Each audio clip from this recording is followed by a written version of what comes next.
ओम शांति। मीठे बच्चे, हाँ मीठे मीठे बाप दादा, तुम महान सौभाग्यशाली हो क्योंकि तुम्हें भगवान वह पढ़ाई पढ़ाते हैं जो अब तक किसी ऋषि मुनि ने भी नहीं पढ़ी। प्रश्न, ड्रामा की कौन सी भावी तुम बच्चे जानते हो, दुनिया के मनुष्य नहीं? उत्तर, तुम जानते हो इस रुद्र ज्ञान यज्ञ से विनाश ज्वाला प्रज्वलित हुई है। अब सारी पुरानी दुनिया इसमें स्वाहा हो जाएगी। यह भावी कोई टाल नहीं सकता। यह ऐसा अश्वमेघ अविनाशी रुद्र यज्ञ है जिसमें सारी सामग्री स्वाहा होगी। फिर हम इस पतित दुनिया में नहीं आएंगे। इसे ईश्वर की भावी नहीं, ड्रामा की भावी कहेंगे। गीत मुखड़ा देख ले प्राणी जरा दर्पण में। ओम शांति। तुम बच्चे भी मनुष्य हो। यह मनुष्यों की सृष्टि है। इस समय तुम ब्राह्मण धर्म के मनुष्य बने हो। बाप शिक्षा देते हैं आत्माओं को। आत्मा को अभी अपने स्वधर्म का पता है कि हम आत्मा इस शरीर को चलाने वाली है। आत्मा का यह रथ है, जैसे बाप इस रथ पर जाकर सवार हुए हैं, तुम्हारी आत्मा भी इस रथ पर सवार है। सिर्फ आत्मा को यह ज्ञान भूल गया है कि हम आत्मा शांत स्वरूप है। हमारे रहने का स्थान ही मूल वतन में है। यह शरीर हमको यहाँ मिलता है। ऐसे ऐसे अपने साथ बातें करनी है। बाप कहते हैं तुम आत्मा शांत स्वरूप हो। अगर तुम चाहो हम शांति में बैठें तो अपने को आत्मा समझ शांति धाम के निवासी समझो। थोड़ा समय शांति में बैठ सकते हैं, परंतु शांति ही मांगते हैं।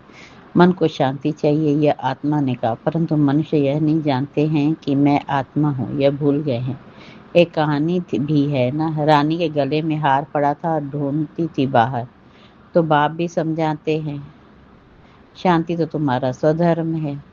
बच्चों ने समझा हम आत्मा शांत स्वरूप है। यहाँ आई हैं पाठ बजाने। इस आरंगत से डिटेच हो जाते हैं तो आत्मा शांत है। आत्मा अपने स्वधर्म शांति में जितना चाहे बैठ सकती है। चाहो हम इस शरीर से काम न करें तो शांत में बैठ जाओ। यह सच्ची शांति, इनको तुम ढूंढते नहीं। तुम्हारा स्वधर्म शांत है। अभी यहाँ पाठ बजा रहे हैं।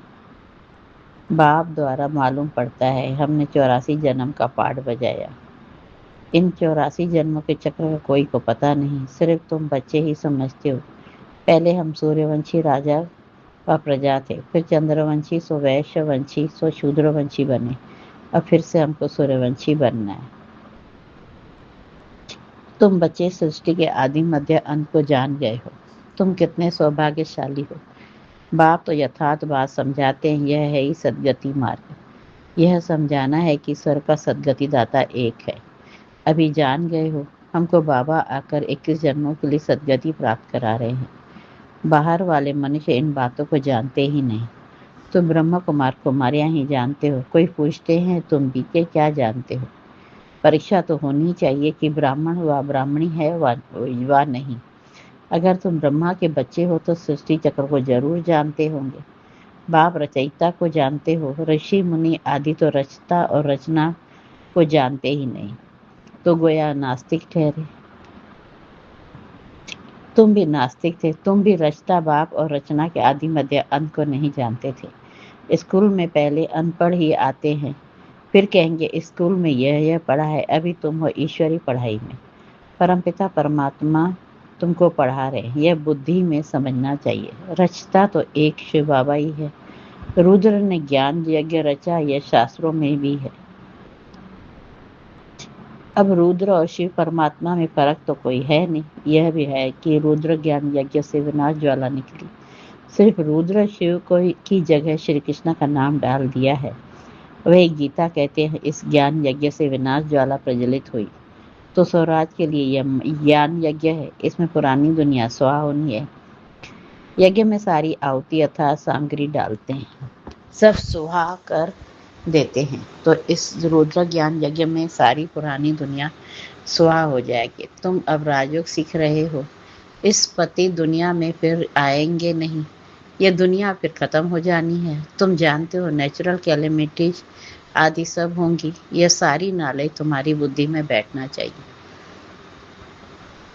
शिव बाबा कहते हैं मेरी बुद्धि में ही सारा ज्ञान है। बाप सत्य है, चैतन्य है, ज्ञान का सागर है। सृष्टि के आदि मध्य अंत को जानते हैं। ऋषि मुनि तो कहते हैं हम रचता और रचना को नहीं जानते। तुमसे कोई पूछेंगे तुमको क्या मिलता है, बोलो जिसको बड़े बड़े ऋषि मुनि आदि कहते थे हम रचता और रचना के आदि मध्य अंत को नहीं जानते हैं, सो हम जानते हैं। रचता बाप के सिवाय रचना के आदि मध्य अंत का राज कोई समझा नहीं सकता। रचता ही समझाएंगे। तुमको मालूम है मक्खियों की भी रानी होती है। रानी के साथ पीछे पीछे सब मक्खियां जाती हैं। रानी अर्थात माँ के साथ उनका कितना संबंध है। बेहद का बाप भी आते हैं तो सभी बच्चों को साथ ले जाते हैं। तुम जानते हो बाबा आया हुआ है, हम आत्मा को साथ ले जाएंगे शांति धाम में। फिर से हमारा सतयुग का पाठ शुरू होगा, जिस पाठ बजाने के लिए तुम यह देवी देवता पद पा रहे हो। यहाँ तुम आते ही हो मनुष्य देवता पद पाने। सब गुण यहाँ धारण करने हैं। इन लक्ष्मी नारायण जैसा बनना है। इनके दिव्य दृष्टि के सिवाय कोई देख न सके। अभी तुम जानते हो हम सूर्यवंशी देवता बनेंगे। तुम्हारी बुद्धि में एक ईश्वर की राजधानी कैसे स्थापन होती है। सत्युग में था ही देवताओं का राज्य, परंतु देवताओं के राज्य में ही फिर राक्षस आदि दिखाए हैं। यह कोई जानते ही नहीं। भारत कितना पवित्र था। महिमा भी गाते हैं। सर्वगुण संपन्न, 16 कला संपूर्ण, संपूर्ण निर्विकारी, मर्यादा पुरुषोत्तम, अहिंसा परमो देवता धर्म। उन्हों के आगे माथा भी टेकते हैं। मंदिर भी बहुत बने हुए हैं, परंतु यह पता नहीं कि आदि सनातन देवता धर्म सत्युग का कब और कैसे स्थापन हो। भारत जो इतना ऊंच था वह नीचे कैसे बना, यह किसको भी पता नहीं है। कहते हैं यह भावी बनी बनाई है। किसकी भावी है वह भी नहीं समझते। ड्रामा की भावी समझें तो समझ में आए। ड्रामा का रचयिता, क्रिएटर, डायरेक्टर कौन है, सिर्फ कह देते ईश्वर की भावी। ड्रामा कहने से ड्रामा के आदि मध्य अंत को जानना चाहिए। सिर्फ किताब पढ़ने से ड्रामा का पता नहीं पड़ सकता है, जब तक जाकर कोई ड्रामा देखे नहीं।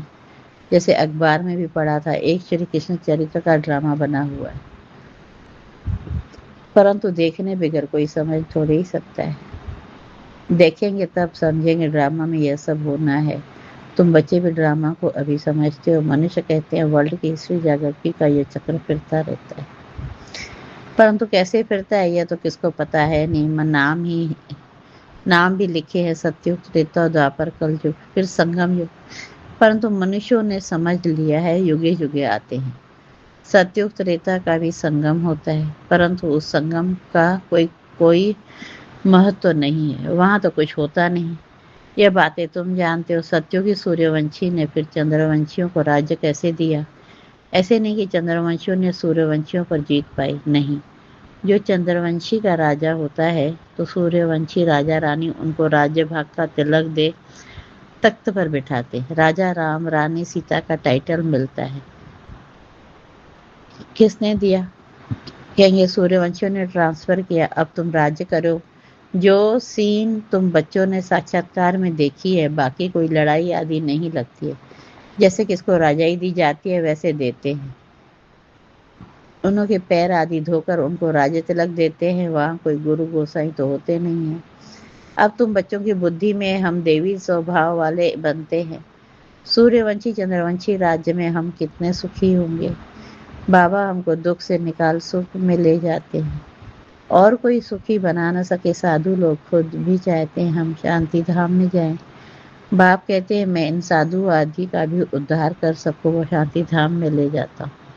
सन्यासी तो आते ही हैं, द्वापर में है। स्वर्ग में हम देवताएं ही रहते हैं, वहां तो सेक्शन अलग अलग है।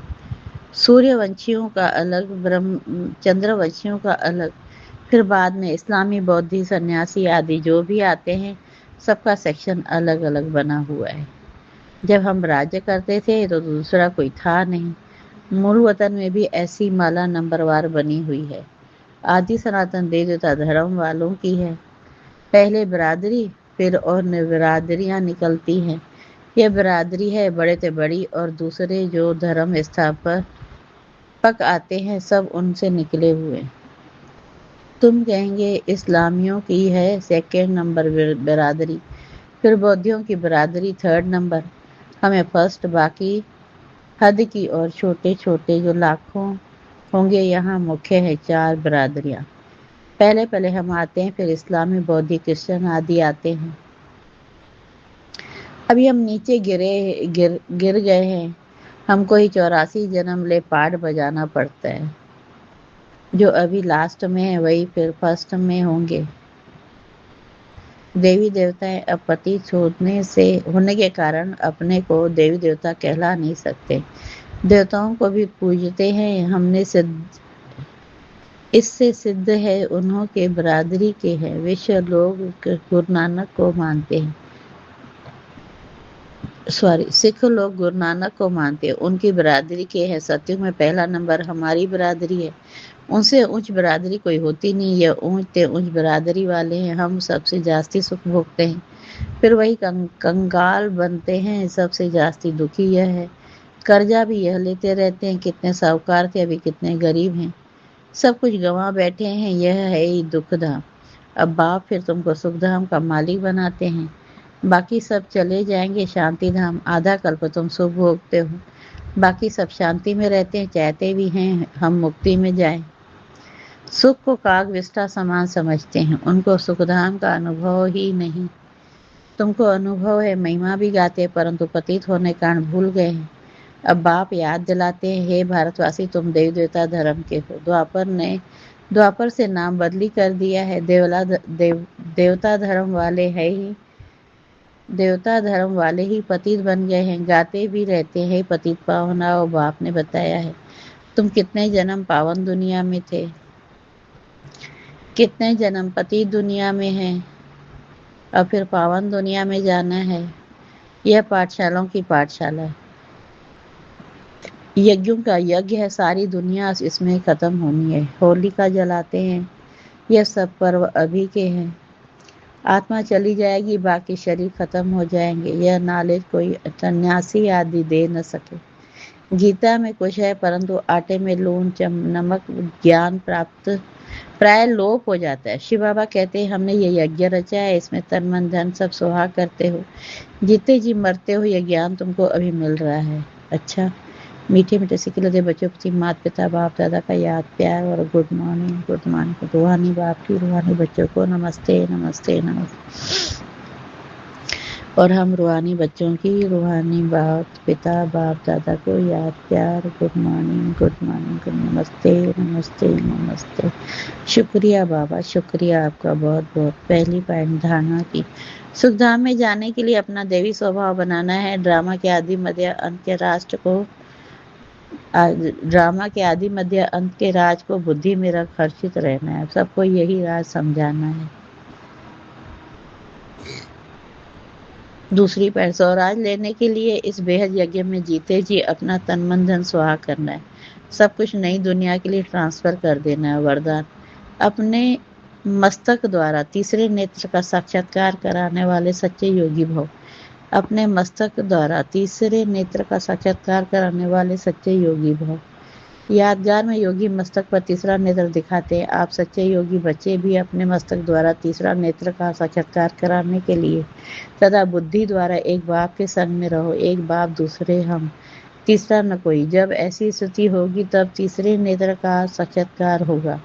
अगर बुद्धि में कोई तीसरा आ गया तो फिर तीसरा नेत्र बंद हो जाएगा। इसलिए सदैव तीसरे नेत्र खुला रहे। इसके लिए याद रखना कि तीसरा न कोई।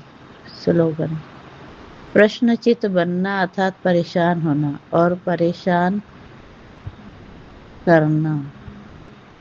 ये अव्यक्त इशारे सदा हर्षित रहने के लिए अपने नेचर को सरल बनाओ, सहनशील बनो। जो जैसे कर्म करता है वैसा उसका नाम भी पड़ता है। कर्म यदि श्रेष्ठ है तो नाम पड़ेगा श्रेष्ठ मणि। श्रेष्ठ मणि बनने के लिए मन वाणी कर्म में सरलता और सहनशीलता, ये दोनों गुण आवश्यक है। अगर सरलता है, सहनशीलता नहीं, तो भी श्रेष्ठ नहीं। इसलिए सरलता और सहनशीलता दोनों साथ साथ चाहिए। ओम शांति। शुक्रिया बाबा, शुक्रिया बहुत बहुत आपका।